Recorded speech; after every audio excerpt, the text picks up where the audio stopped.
Another episode of The Real White Housewives of Orange President today.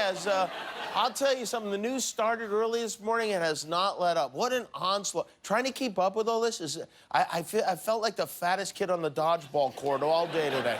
You know, last night I compared the president's behavior to The Sopranos, but today it seems more like 6 Feet Under because somebody finally pulled the fire alarm in hell. We now know that what did the whistler blow and when did he blow it? The much-anticipated complaint against the president has been unearthed. And if this isn't it, nothing will be. This grabs Trump by the McNuggets and doesn't ask permission. This is what the whistleblower sent to the Inspector General. In the course of my official duties, I've received information from multiple U.S. government officials that the President of the United States is using the power of his office to solicit interference from a foreign country in the 2020 U.S. election. The interference includes, among other things, pressuring a foreign country to investigate one of the president's main domestic political rivals. The president's personal lawyer, Mr. Rudolph Giuliani, is a central figure in this effort. Attorney General Barr appears to be involved as well. That's not a whistle. That's an air horn. That is a wheelbarrow full of trombones. And not only did Trump, according to the complaint, try to get dirt on Biden, the whistleblower says White House senior officials were so deeply disturbed by the call, they moved all records of it to a top-secret server. They basically did that thing where you hide your porn in a folder labeled deductible receipts or something. And that is ironic indeed, a conspiracy to hide evidence on a private server. You can hear Hillary screaming all the way from the woods of Chappaqua. So initially, she must, be eating this up. Initially, they tried to hide the records in the White House air vents, but Melania was already hiding in them. And so another suggestion in the report was that this is not the only time they've buried records. Of course it's not the only time they bury it. He probably does this stuff every day. He'll probably do it again tomorrow. It's like when you get a speeding ticket. That doesn't happen the only time you speed. Right now, he's probably on the phone with Belgium trying to get the secret to their waffles or something. And the best part is, he released the transcript. He basically screwed himself. This is the closest Donald Trump has ever come to having sex with someone his own age.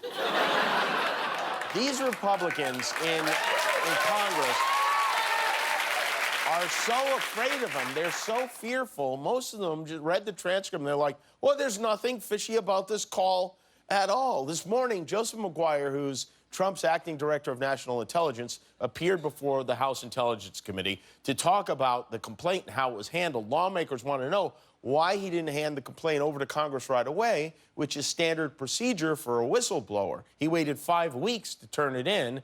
He wouldn't say whether or not he and the president discussed the complaint, but he did admit to consulting with White House lawyers when he got it, which makes sense. I mean, the first step for any credible investigation is to hand the evidence to the person who is being investigated. That way they can tell you what to do with it. And as usual, we were reminded today that one of the biggest tools Trump has at his disposal is Representative Devin Nunes.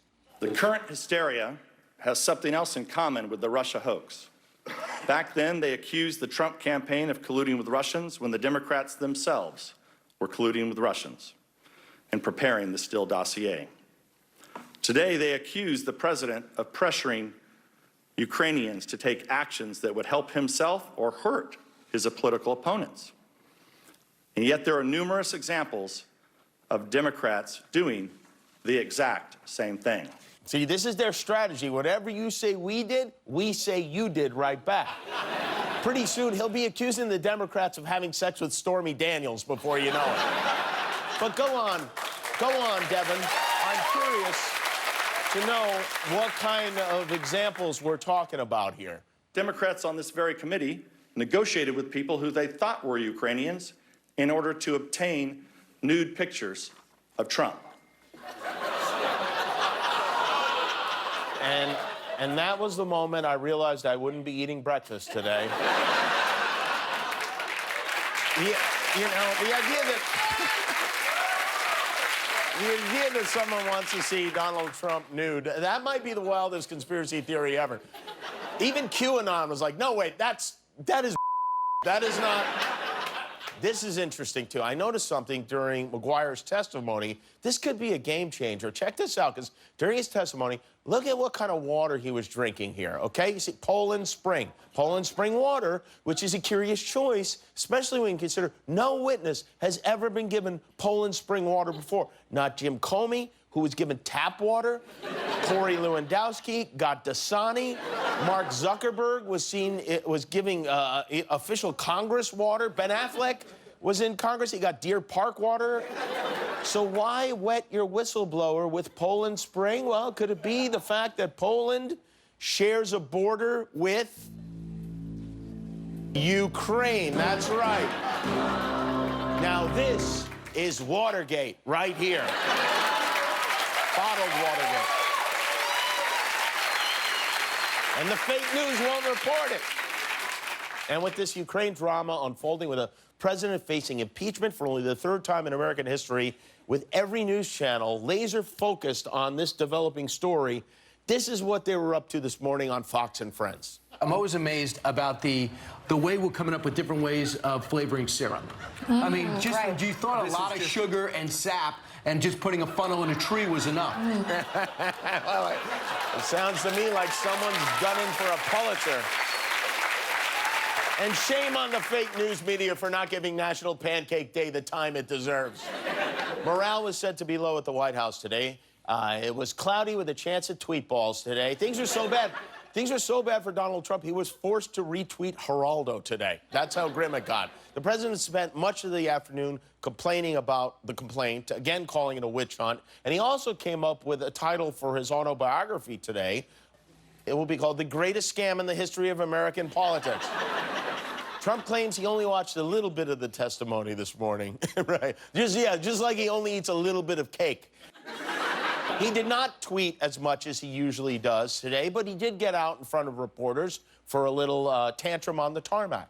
They don't want to talk about anything because they're fixated on this, and Nancy Pelosi has been hijacked by the radical left, and everybody knows it. Thank you. That's right. And now, if you'll excuse me, I'm off to make love to a Filet-O-Fish.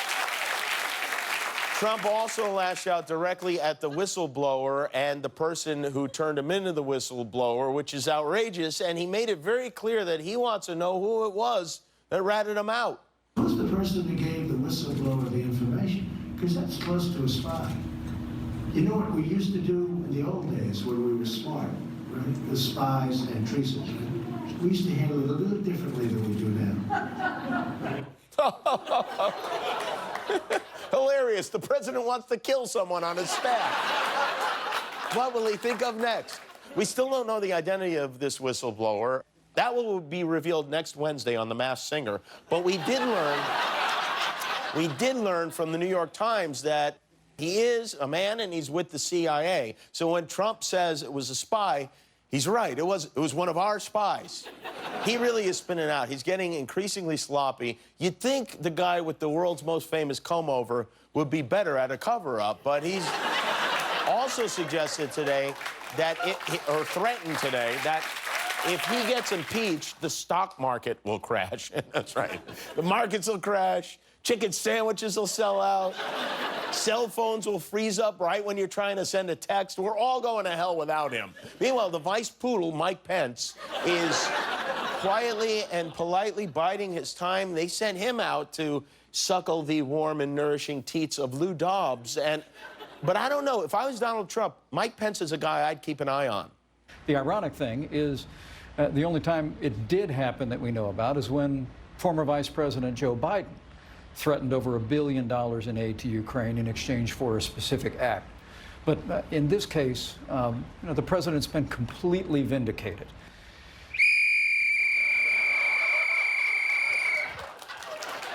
Well, the call is coming from inside the White House. Mike Pence is mixed up in this, too.